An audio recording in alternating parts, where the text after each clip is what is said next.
నమస్తే.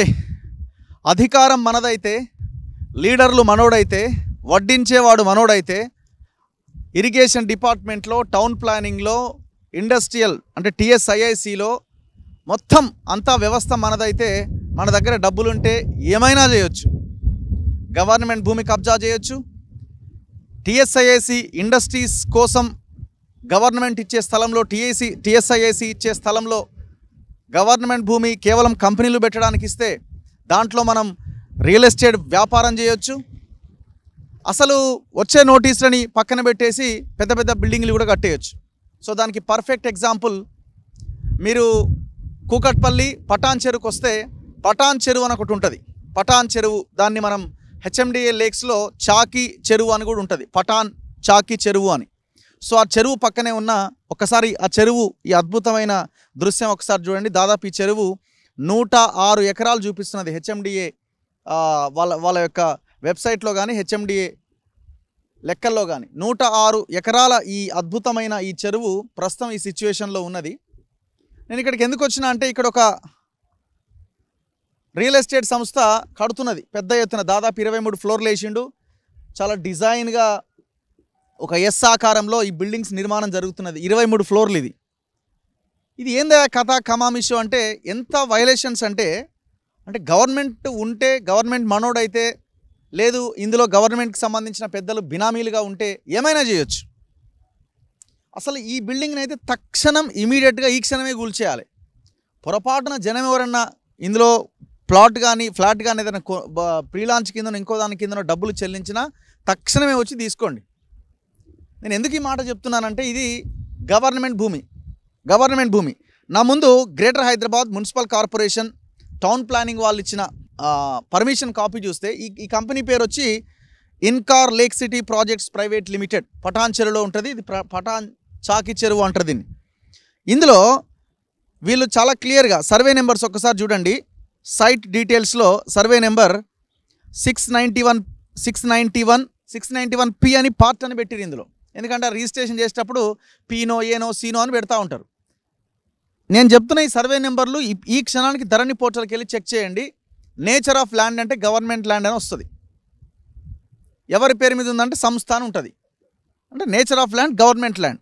691, 694, 695 and 699, 700, 701, 713, 714, 715, 730, 731, 733, 780, 736, 737, 735 and 734 all survey numbers.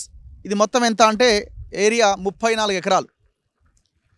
దీనికి ఒక పెద్ద చరిత్ర ఉన్నది. యాక్చువల్గా ఇదంతా కూడా గవర్నమెంట్ ల్యాండ్. టీఎస్ఐఐసి రైతుల దగ్గర నుంచి సేకరించినటువంటి భూమి. ఒకప్పుడు రైతుల దగ్గర నుంచి, పేద రైతుల దగ్గర నుంచి భూమిని సేకరించి ఇండస్ట్రీస్ కోసం ఆనాడు ఉమ్మడి ఆంధ్రప్రదేశ్లో ఇక్కడ ఉద్యోగాలు కావాలి, నిరుద్యోగ సమస్యను బయటపడేయడానికి ఉద్యోగాల కల్పన కోసం ఈ టీఎస్ఐఐసి కొత్తగా ఏర్పాటు చేసే పరిశ్రమలకి ఉద్యోగ కల్పన కోసం పరిశ్రమలు ఏర్పాటు చేయడానికి ఈ భూమిని కేటాయిస్తుంటారు. వాళ్ళకి రకరకాల రాయితీలు ఇస్తారు, అన్ని రకాల వెసులుబాట్లు వాళ్ళకి కల్పిస్తారు. సో ఇప్పుడు ఆనాడు సేకరించినటువంటి భూములు ఏం చేశారంటే మొత్తం 150 ఎకరాలు. ఇది దీనికి ఒక పెద్ద చరిత్ర ఉన్నది. 150 ఎకరాలు. ఇందులో గతంలో వోల్టాస్ కంపెనీకి ఇది భూమిని కేటాయించారు. ఆ తర్వాత చేతులు మారుతూ వస్తున్నది. వాళ్ళు ఇంకొకరికి, వీళ్ళు ఇంకొకరికి, ఇట్లా చేతులు మారుతూ వస్తున్నది. అల్టిమేట్గా ఏంటంటే ఈ ల్యాండ్లో కేవలం ఇండస్ట్రీస్ మాత్రమే, కంపెనీలు మాత్రమే ఉండాలి. రెసిడెన్షియల్ రియల్ ఎస్టేట్ వ్యాపారానికి ఇందులో అసలు అవకాశమే లేదు. గతంలో వీళ్ళు అప్లై చేసుకున్నా కూడా అవకాశం ఇవ్వలే. అయితే కొన్ని మీడియా సంస్థల్లో 2020-21 టైంలో వార్తలు వస్తే టీఎస్ఐఐసి ఒక నోటీస్ ఇచ్చేసింది వీళ్ళకి, ఎవరికి ఇన్కార్ ప్రైవేట్ లిమిటెడ్ వాళ్ళకి, ఈ రియల్ ఎస్టేట్ వాళ్ళకి. ఇక ఏదో పేరుకే నామకే వాస్తు నోటీసులు అనమాట. ఇచ్చినామంటే ఇచ్చినాం అన్నట్టు. మళ్ళీ 4 రోజులు పొడిగిస్తే ఇక వార్త ఎటో పోతుంది, అయిపోతుంది.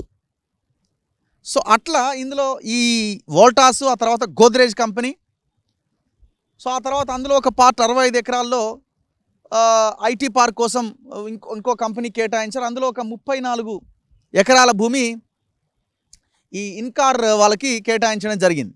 అంటే కేటాయించలేదు వీళ్ళకి, గోద్రేజ్ కంపెనీకి ఉండే. సో వాళ్ళు వీళ్ళకి మార్చేసినారు. అంటే ఎవరు మార్చిరు ఏందనేది ఏం ఉండదు. ఇక ఎవడో ఉంటాడు, ఎవడో ఒకడు వచ్చేస్తాడు, బిల్డింగ్లు కట్టేస్తాడు. సో ఇక ఇంకొక అంశం ఏంటంటే, ఇది చెరువు. ఇది మూడోది. ఇది చెరువు. ఈ చెరువు ప్రాంతంలో ఈ నిర్మాణం జరుగుతున్నది. ఇప్పుడు ఏ రకంగా ఈ చెరువు ప్రాంతంలో ఇది జరుగుతున్నది దీన్ని తేల్చాలి. ఇది బఫర్ జోనా, ఎఫ్టీఎల్లా ఏంటి అనేది ఇప్పుడు తేలాల్సిన అవసరం ఉన్నది. అయితే ఇప్పుడు సరే ఇది కొంత భాగం ఎఫ్టీఎల్లో ఉండొచ్చు. ఇప్పుడు భూమి అంటే 34 ఎకరాలంటే ఇది ఇక్కడి నుంచి ఎక్స్టెండ్ ఎంతవరకు ఉన్నదో, కంపెనీ నిర్మాణం చేసుకునే కంపెనీ ముందు కొంత ప్లేస్ అంతా వదిలేసి వెనకాల ఎక్కడో ఆఫీస్ నిర్మాణము ఈ వ్యవస్థ అంతా జరుగుతుంది. సో ఇప్పుడు వీళ్ళు టోటల్గా చెరువు దగ్గరకు వచ్చి ఈ నిర్మాణాలు చేస్తూ ఉన్నారు. 23 ఫ్లోర్లు, లోపల ఇంకో 3-4 సెల్లార్లు, 4-5 సెల్లార్లు వేసిరు పార్కింగ్ వీటి కోసం. సో ఇప్పుడు ఇక్కడ జరుగుతున్న వ్యవహారం ఏంటంటే ఈ చెరువు ఈ పై భాగం ఇదంతా కూడా ఈ చెరువు ఈ 106 ఎకరాల చెరువు నిండితే మనకి ఇది డౌన్ స్ట్రీమ్ అనమాట. ఇటువైపు నుంచి నీళ్ళు పోవాలి, ఆ డౌన్ స్ట్రీమ్లో అటు ఇంకొక చెరువులోకి నీళ్ళు వెళ్ళిపోవాలి. తెలుసు కదా మనందరికీ, తెలంగాణలో మొత్తం గొలుసుకట్టు చెరువుల నిర్మాణం మనకున్నది. ఇక్కడ అడ్డంగా మొత్తం తూములు మొత్తం క్లోజ్ చేసేసారు. ఈ తూములు మొత్తం క్లోజ్ చేసి వాటర్ వేని మొత్తం మార్చేసారు. అంటే వాటర్ బాడీని ముట్టుకొని వాల్టా చట్టం 2002ను పూర్తిగా ఉల్లంఘించి ఇక్కడున్న కలెక్టరు, లోకల్గా ఉన్న ఇరిగేషన్ ఆఫీసర్లు అంతా దొంగలే. ఈ దొంగలంతా కలిసి ఈ దొంగతో చేతులు కలిపి ఈ నాలాని మొత్తం డైవర్ట్ చేసేసారు. అది వెళ్ళే మార్గంలో అది వెళ్ళాలి. ఒకవేళ ఈ చెరువుని కనుక ఇబ్బంది పెడితే ఏమవుతుంది, ఈ బ్యాక్ వాటర్ అంతా కూడా వెనకాల ఉన్న ప్రాంతాలను ముంచేస్తుంది. దారి దానికి ఇవ్వాలా. సో ఇప్పుడు ఇది ఇట్లాంటి ఈ తూములు ఏవేవైతే ఉన్నాయో ఈ తూములన్నింటిని మూసేసి దర్జాగా ఈ నిర్మాణాలు అనేవి చేస్తూ ఉన్నారు. ఇప్పుడు ఒకవేళ ఈ చెరువు వరద ప్రవాహం పెరిగితే సిచ్యువేషన్ ఏంటి, మొత్తం మునిగిపోతుంది. ఆ బ్యాక్ వాటర్తో మిగతా ఏరియాలన్నీ మునిగిపోతాయి. ఒకసారి చూడండి ఈ చెరువు ప్రాంతం ఇంకా కొంచెం మనం ముందుకు వస్తే చాలా క్లియర్గా కనిపిస్తుంది.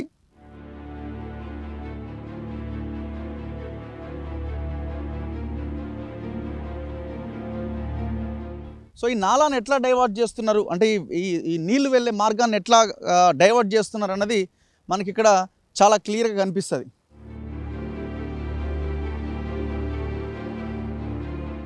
సో ఇదంతా కూడా బయటకు వచ్చే సీపేజ్ వాటర్. ఇది ఒకటి అక్కడ బోర్డు పెట్టిండు, ఇన్కార్ ప్రాజెక్ట్ ప్రైవేట్ లిమిటెడ్ అని అక్కడ అడ్వర్టైజ్మెంట్ బోర్డు ఒకటి మనకు కనిపిస్తున్నది చూడొచ్చు.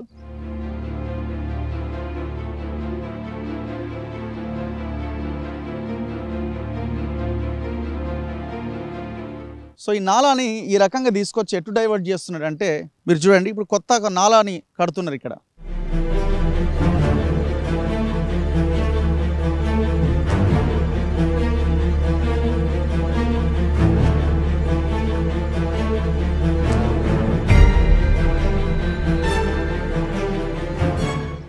సో ఇంకాస్త మనం ముందుకు వస్తే మనకి ఇక్కడ చాలా క్లియర్గా కనిపిస్తుంది ఈ నాలాని ఎటువైపు నుంచి ఎటు డైవర్ట్ చేస్తున్నారో చూడండి.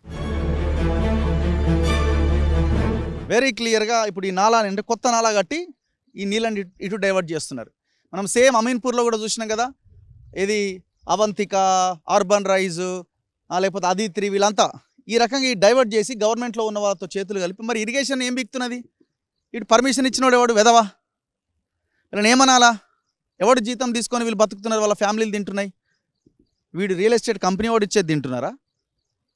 చూడండి ఇప్పుడు వీళ్ళకి ఎవడు పర్మిషన్ ఇచ్చిండు నాలాని కొత్త నాలా ఏర్పాటు చేసుకోమని?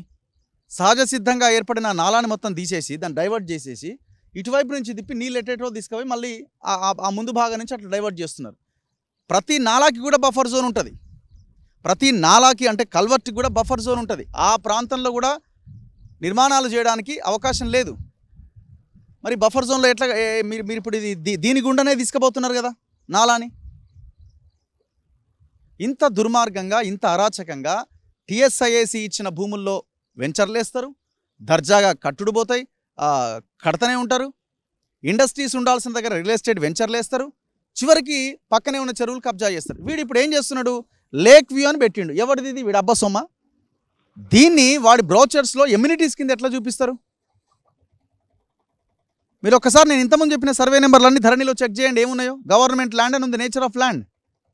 ఇప్పుడు చాలా కంపెనీలు ఏమంటాయంటే మాకు హెచ్ఎండిఏ పర్మిషన్ ఉంది, మాకు జిహెచ్ఎంసీ పర్మిషన్ ఉంది. పర్మిషన్ ఇస్తారు, మీరు అందరు కలిసి కూర్చొని తాగి పర్మిషన్స్ తెచ్చుకుంటే, తిని పర్మిషన్స్ తెచ్చుకుంటే వాడికి తినిపిస్తూ ఉంటే వాడు పర్మిషన్ ఇవ్వకపోతే ఏమిస్తాడు? ఎంత భయంకరమైన విషయమో ప్రజలారా ఒక్కసారి ఆలోచించండి. వ్యవస్థలు ఏ రకంగా పనిచేస్తున్నాయి ఒక్కసారి ఆలోచించండి. దీనివల్ల నష్టపోయేది ఎవరు, మునిగిపోయేది ఎవరు? ప్రజలు. దీన్ని ఇప్పుడు కూలగొట్టొద్దు. దీంట్లో ఆల్రెడీ డబ్బులు పెట్టిన వాళ్ళ పరిస్థితి ఏంది? ఎంత భయంకరమైన సిచ్యువేషన్ ఉంటుంది. సో ఇట్లా మనం పోతా ఉంటే దాదాపు చాలా పెద్ద చెరువు, 106 ఎకరాల అద్భుతమైన చెరువు ఉన్నది ఇక్కడ. రోడ్డు పక్కనే పటాన్ చెరువు పట్టణానికి ఆనుకొని ఉన్న చెరువు ఇది. మరి ఎవరెవరు తిన్నారు లోకల్ లీడర్లు ఇందులో ఎవరి పాపం వాందే, తలా పాపం తలా పిడిగరు అన్నట్టు వాళ్ళు తిన్నారు కాబట్టి ఇది ఇంత దర్జాగా ఇన్ని ఫ్లోర్లు లేచింది. మరి ఇప్పుడు టీఎస్ఐఏసీ చైర్మన్గా సంగారెడ్డి నియోజకవర్గం నుంచి పోటీ చేసిన జగ్గారెడ్డి గారి భార్య ఉన్నారు, నిర్మలా జగ్గారెడ్డి గారు. చలో మరి ఇప్పుడు తేల్చండి ఇది. లేదు మీ పర్మిషన్ ఒకవేళ ఇచ్చినామని చెప్పండి. ప్రజల దగ్గర నుంచి భూములు సేకరించి ఉద్యోగాలు ఇస్తామని, కంపెనీలు పెడతామని భూములు తీసుకొని చివరికి ఏడు దాకా వచ్చింది. ఇవాళ ప్రజలు స్వచ్ఛందంగా భూములు ఇవ్వకపోవడానికి కారణం ఏంటి? మీరు అసలు ఆ పర్పస్ కోసం ఆ భూములను ఉపయోగించారు మీరు. సో ఈ రకంగా మొత్తం ఇట్లాంటి వైలేషన్ చేసి అధికారులతో కుమ్మక్కై కోట్ల రూపాయలు ఖర్చు పెట్టి ఈ బిల్డింగ్ నిర్మించి కొన్ని వేల కోట్ల రూపాయలు సొమ్ము చేసుకుంటున్నారు. ఇప్పుడు దగ్గర దీని పేరుతో ఒక 2-3 వేల కోట్లు సొమ్ము చేసుకుంటారు. ఒక్కొక్క ప్లాట్ని 2 కోట్లకు 3 కోట్లకు అమ్ముతారు.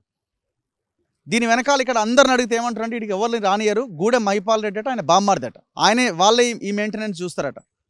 ఎంత దారుణమైన పరిస్థితి చూడండి. గవర్నమెంట్ ల్యాండ్లో కట్టిండు, నాలాన్ని డైవర్ట్ చేసిండు.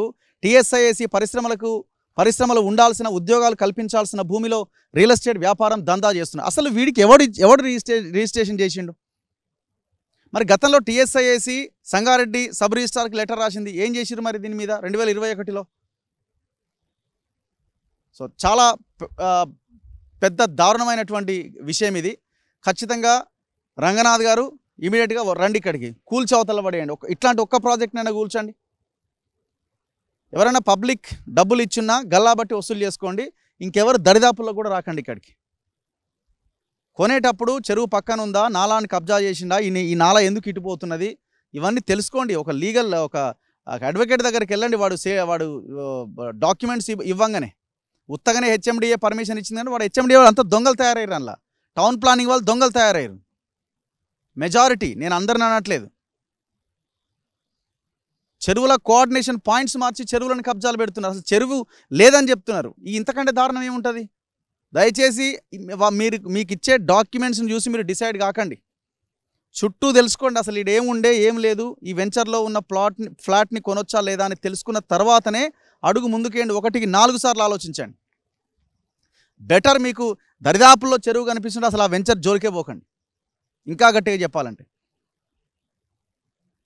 చూద్దాం మరి ఇక్కడికి రంగనాథ్ గారు వస్తారా, రేవంత్ రెడ్డి బొమ్మంటారా లేదా చూడాలి. ఎందుకంటే ఇప్పుడు మహిపాల్ రెడ్డి వచ్చి కాంగ్రెస్లో జాయిన్ అయ్యింది కదా, అయిపోయింది. ఆయన నిర్మాణం ఒక్క నిర్మాణం కూడా కూలుస్తలేరు. ఇప్పుడు మన అమీన్పూర్ పోయిన ఒక్కటన్నా టచ్ చేసిరా? అర్బన్ రైజ్ లేదు, అవంతిక లేదు, అదిత్రి లేదు, ఏకంగా చెరువుకు మధ్యలో రోడ్డేసి ఫామ్ హౌస్ కట్టుకున్న దిక్కు లేదు. ఈడ కూడా అట్లే ఉంటుందేమో. సో మీ హైడ్రా చిత్తశుద్ధితో పనిచేయాలంటే ఇట్లాంటి వాటిని ఫస్ట్ కూలగొట్టాలి. కెమెరామెన్ అభిజిత్తో రఘు, మన తొలి వెలుగు.